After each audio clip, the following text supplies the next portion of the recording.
जय हिंद मेरे प्यारे दोस्तों। आज मैं आपको कक्षा 10 प्रश्नावली 12.1 का प्रश्न संख्या छठे काल कराऊंगा। कह रहा है दवा का एक कैप्सूल एक बेलन के आकार का है। तो बना देते हैं। सबसे पहले दवा का कैप्सूल देखे होंगे आप, इस प्रकार होगा।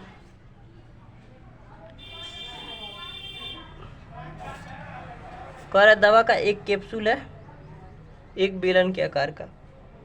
तो ये हमारे पास बेलन के आकार का कैप्सूल है। अब कह रहा है जिसके दोनों सिरों पर यानी इस सिरे पर और इस सिरे पर अर्धगोला लगा हुआ है। तो अर्धगोला जैसा रहता ही है, अर्धगोला लगा हुआ है।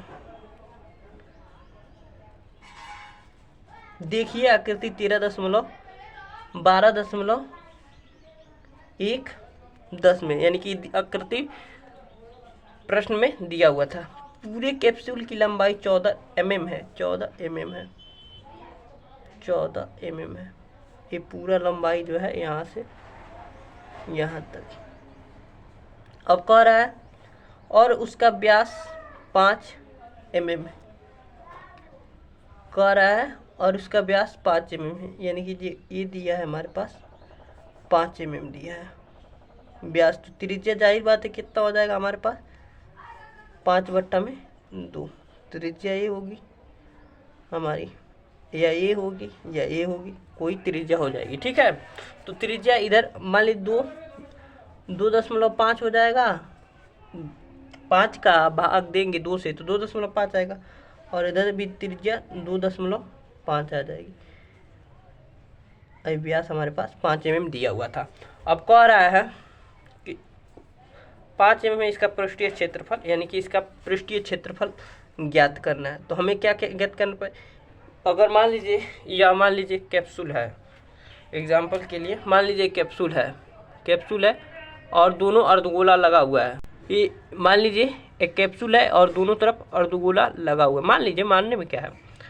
तो कह रहा है इसका पूरा लंबाई दिया हमारे पास 14 mm और इसकी त्रिज्या दे दी हुई हमारे पास 2.5।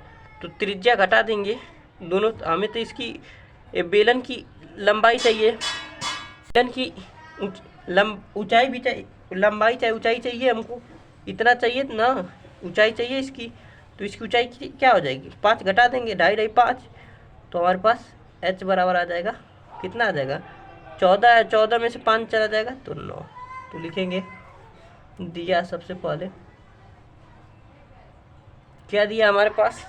तो हमारे पास दिया है r, त्रिज्या दे दिया है 5/2 या 2.5 भी कह सकते हैं, 2.5 ही कर देते हैं। ठीक है।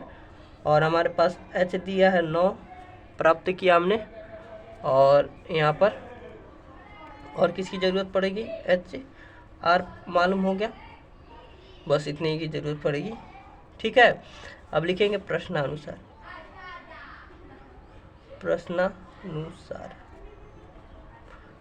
यहाँ लिख देंगे हल। कैप्सूल का पृष्ठीय क्षेत्रफल, कैप्सूल का पृष्ठीय माने कुल पृष्ठीय, कैप्सूल का पृष्ठीय क्षेत्रफल।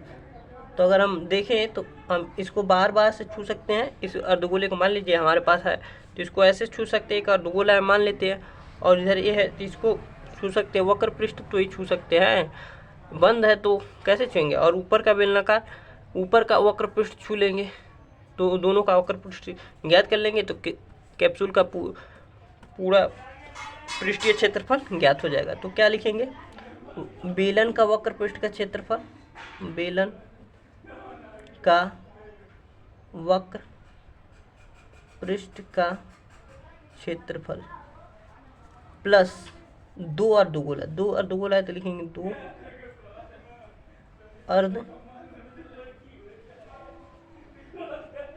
2 अर्धगोला का वक्र पृष्ठ का क्षेत्रफल। अब देखिए बेलन का वक्र पृष्ठ का क्षेत्रफल मैंने आपको बताया है 2πRh होता है, 2πRh होता है, प्लस 2 अर्धगोले का वक्र पृष्ठ का क्षेत्रफल 2πr² होता है। अब यहाँ से हम कॉमन ले लेंगे 2πr, तो h अब प्लस 2 इंटू 2πr खत्म हो जाएगा तो क्या बचेगा, r बचेगा बस।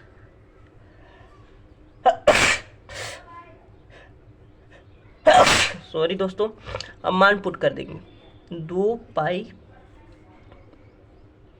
पाई की वैल्यू 22/7 रख देते हैं, इंटू आर की वैल्यू हमारे पास क्या है 5/2 रख देते हैं, और एच की वैल्यू हमारे पास है 9, 2 इंटू आर की वैल्यू है 5/2, 5/2 या 2.5 रखते हैं, आपकी मर्जी जैसा आसान लगे। 2 से 2 खत्म, और 22 बच्चे 110, 9 प्लस 2 से 2 खत्म, 9